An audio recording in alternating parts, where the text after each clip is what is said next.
The only way to get here is by plane. It's over in western Alaska, about 200 miles east of king salmon. We have a crew that's gathered from around the world, and we're here to film 3D.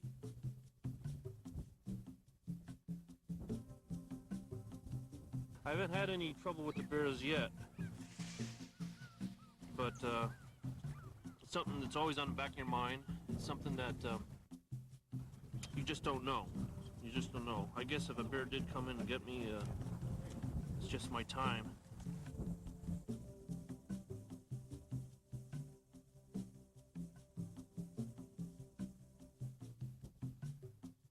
This time of year, the bears seem to be a little bit more aggressive, so the crew really has to be alert.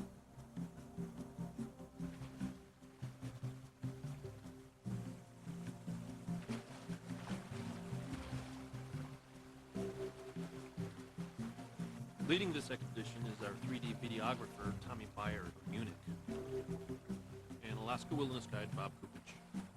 Yeah, but we don't want to walk along the bushes. We want to be able to see around us. We don't want to try to walk all 8 of us into there.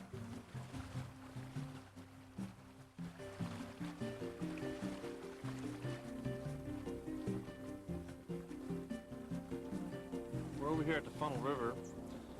There's about 250,000 red salmon come up here every summer and spawn. We're at one of the major spawning grounds right here. We gotta be careful for bears because it's a major feeding area for the big male bears. And being in a red dry suit floating on top of water,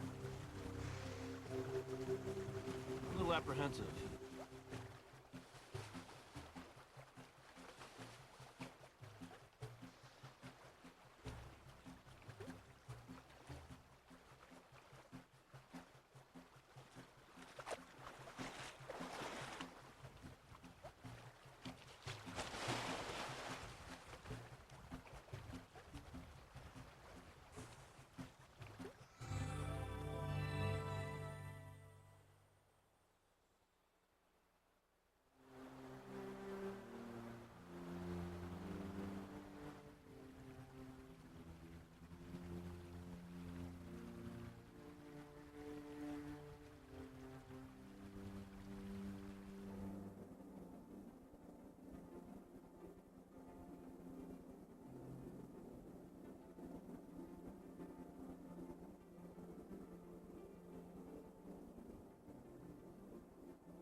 So, hi. It was very successful today. We met some small bears and a baby bear, and we had the possibility to create our 3D shots very well. See the second bear? I never saw so many brown bears on one place, on one spot. Let's see how close Tommy's willing to get in there. If you feel threatened by a bear, get into a group, multiples of people. We're not in their food chain. It's a single person out there in thick cover that surprises the bear that's most commonly has trouble. In fact, they say 90% of all bear attacks are hunters or photographers. May I have some batteries?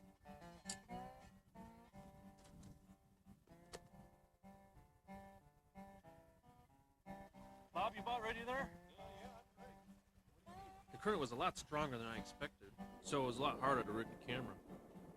But it was a real rush underwater, floating with the salmon, and the bear is right there.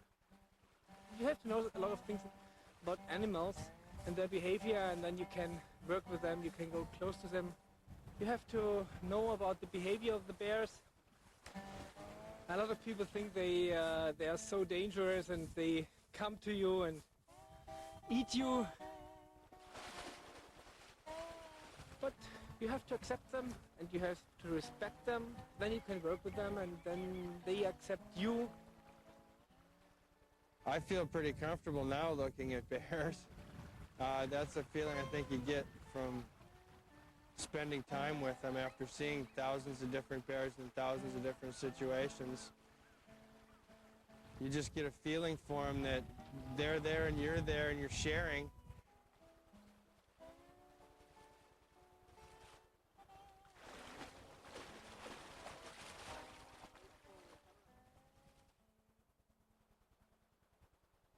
There was one situation, we were about 5 meters to a very big bear, and he was hunting the salmons.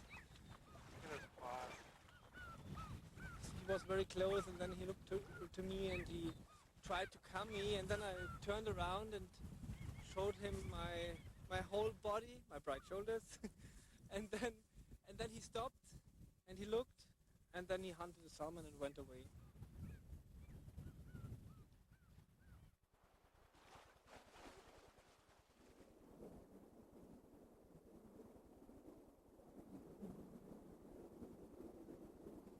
Viewing bears in 3D. It's the only way to go.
Wow, I'm from Pennsylvania, and let me tell you, this is the greatest I've ever seen. Everything is 3 times bigger, 3 times larger. The fish are 3 times as many. This man has caught 3 times as many fish as I've ever seen in my whole life. This is just absolutely great. Alaska is the place to be. Everything.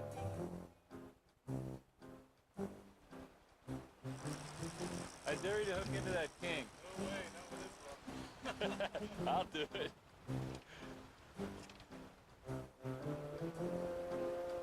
Wow, Alaska, like I've never seen it before. Woo! Fish Fishing in 3D, that's Alaska.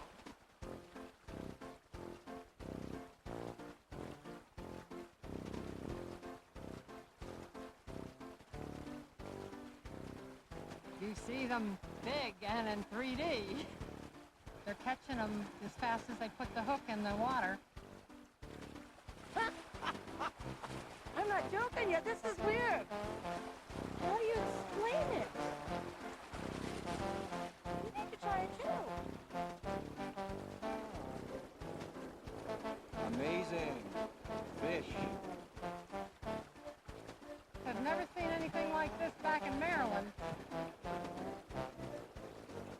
I just can't get over this. This is just absolutely wonderful.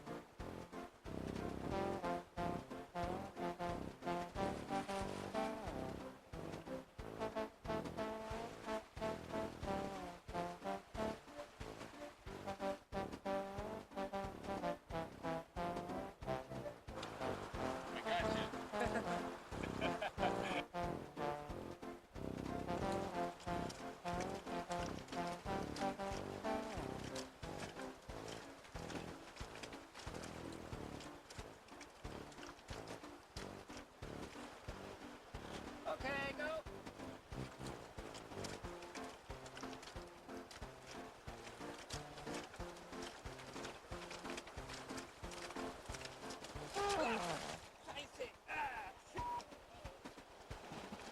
It's not good. It's okay. It's not inside. Fine. Hey, things like this happen in 3D, huh?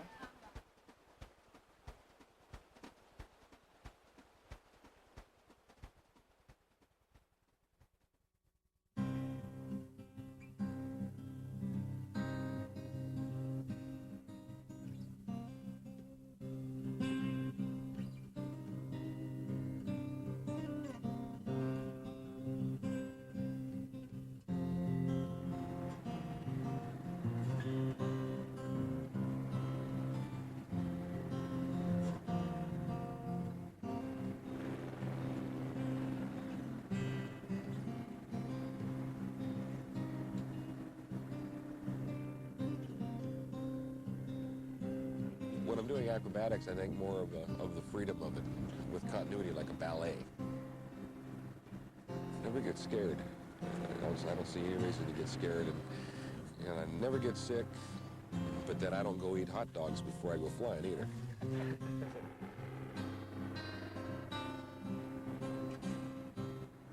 And it is a lot like music, that timing is important. And normally when I'm flying, I'm thinking about music, and when I'm playing music, sometimes I'm thinking about flying.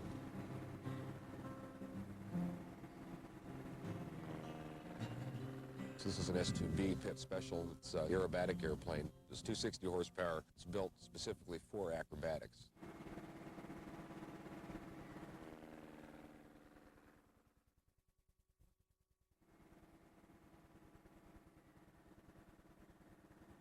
My name's Doug Geeting. Denali is my backyard.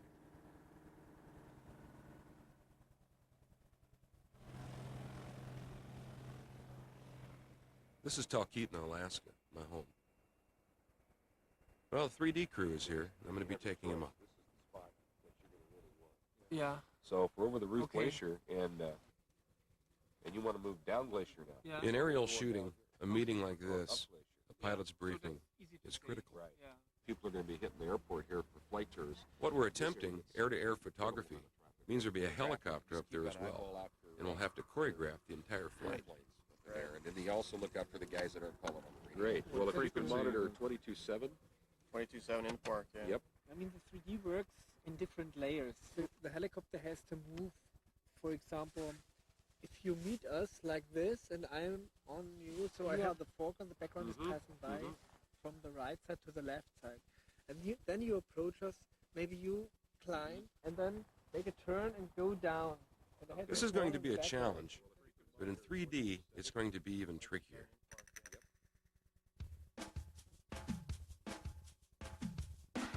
Well, I'm putting a lipstick camera, video camera, on a customized mount Pitts biplane.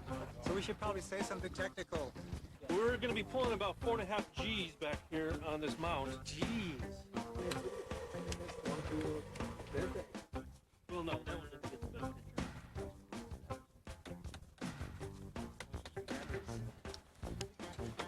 It's a Tyler middle mount. It's used for air-to-air, air-to-ground, steady camera operations, especially designed with the helicopter motion and helicopter. If I close one eye, I can see two of the D's. This is a real-time half-speed doubler. If I close the other eye, I can see the other two D's, and I think one of the D's overlap. Iris, look at you. Well, shoot now. How did that turn? 1, 2, 3, Today we're using a video camera, a state-of-the-art Betacam SP. Our operator, Tommy from Germany, will be operating it. He's a pilot himself, 1,000 hours or more in the air, doing this kind of thing. Just another day in the office. Dann packen wir es, wie man in Oberbayern sagt. Let's take off.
The tram goes from 275 feet above sea level to 2,300 feet above sea level.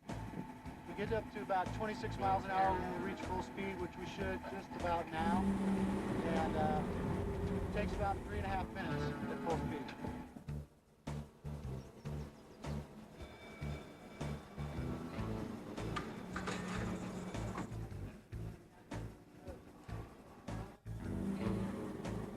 Yes, occasionally people do ask for an air sickness bag. Tommy Moe, gold and silver medalist at the Winter Olympics, has a place here in Girdwood. He's all over the world now.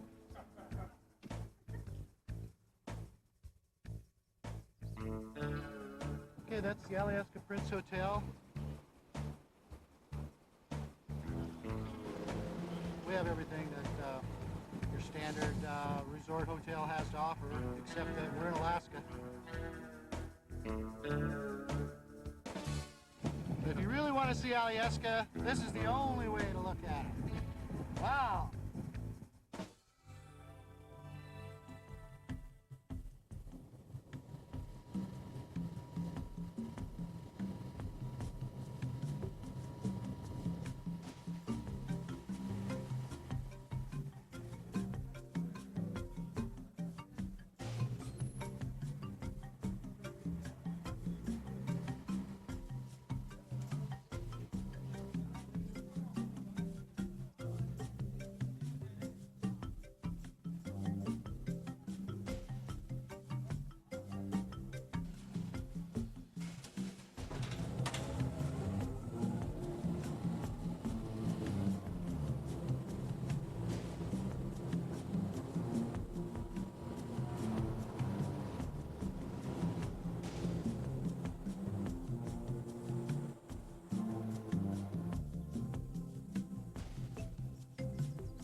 You got to have the men, that's for sure. You got to have men to do it.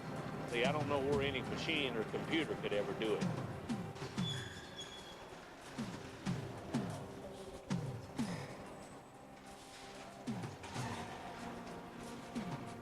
I come out of North Carolina, and I made a venture to Alaska in '75, and I've been here since. Prudhoe Bay is the largest soil field in North America. We work 12 hours on, 12 hours off, 2 weeks on the slope, 2 weeks at home. A person grows to miss his family after about the first 12 hours up here. Well, Prudhoe Bay is it's like a desert country, I would say. You just have to reverse it and it'd be frigid. Nothing never thaws. You got to adjust into it. You just can't fly into it. Can you imagine 92 below? No, most people can't until they're in it. But you can function in 92 below. That makes it really interesting. That's the blocks. That's the blocks. It's got 8 lines on it. It's all it is. It looks like a yo-yo. It's just a big, massive hook that it pulls that pipe up and down. It'll pull up to $500,000 before you have to get too worried about the massive structure here caving in on you. Safety's a main concern here. We're always thinking about that, but everything there is nothing but iron crashing together. And you got to always be on your safety thinking all the time, because if you stick your hand or your arm in the wrong place, the iron don't have no mercy. It'll just cut it right off. We're going to be drilling a lot of oil wells, and we're hoping to go to 3D technology. Okay, here we go. We're going to get wild and get down and drill an oil well with 3D dimensions. And here we go, downtown Prudhoe Bay.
What we're doing here, this technology we're in here today, I don't know where the end of it is. 20 years ago, Prudhoe Bay was going to be dead in 10 years or 15. Now today, we're doing stuff that nobody ever thought about 10 years ago of doing. Nobody even dreamed of it. And now we're doing it, and it's paying off. And I just don't know what's down the road. I mean, I don't know where the ending's at here. I could leave today and I would say, man, that's all right. I made a mark up there.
Let's watch that again.